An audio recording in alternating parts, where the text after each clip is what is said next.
नमस्कार मित्रगण, हम डॉक्टर रोशनी झा मैथिली विथ रोशनी चैनल में अहाँ सबके स्वागत करै छी। तऽ आइ जे छै से हम BPSC टायर 4 के तहत अहाँ सभक बीच 10 गो क्वेश्चन के प्रैक्टिस सेट अनलहुँ हैं। तऽ अहाँ सबके जो नीक लागै तकरा लाइक, सब्सक्राइब और शेयर कऽ दियौ। सब्सक्राइब जरूर कऽ दियौ, कियाकि हम जे वीडियो दै छियै तकर नोटिफिकेशन तुरंत अहाँ तक आएब।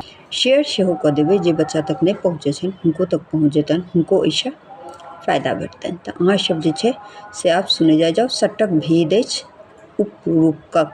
रामानंद झा रामन छथि तऽ ई समालोचक छथिन। चर्याचर्य विनश्य सामग्री अछि तऽ ई आदिकालके ज्योतिषक समकालीन मानल जाइ छथि। तऽ ई जे छथिन से हरिसिंह देव छथिन। अंतिम कीर्तनिया नाटककार छलाह तऽ ई हर्षनाथ झा छलखिन हेँ। प्रभावती हरण के लेखक छथि। जगत प्रकाश मल माधव देव नाटककार छथि। अशमक मलामिकक मित्र के अनुवादन कयने छथि तऽ एकर अनुवाद जे छै से कयने छथि गोविंद झा। ओकरा अंगनक बरहमासा ई लिखने छथि तऽ ई जे छै से महेंद्र मलंगिया लिखने छथिन। मिथिलाक इतिहास प्रकाशित अछि तऽ ई जे छै से मैथिली अकादमीसँ प्रकाशित छै। तऽ हम अहाँ सबके एतेक क्वेश्चन करेलहुँ।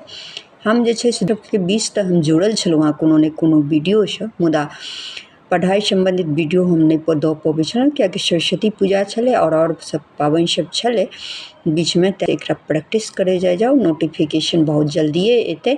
रोस्टर तऽ तैयार भऽ चुकल छै या भऽ रहल छै, आब तुरंते नोटिफिकेशन आबि जेतै। तऽ ठीक छै, अहाँ सब जे छै से प्रैक्टिस करे जाउ।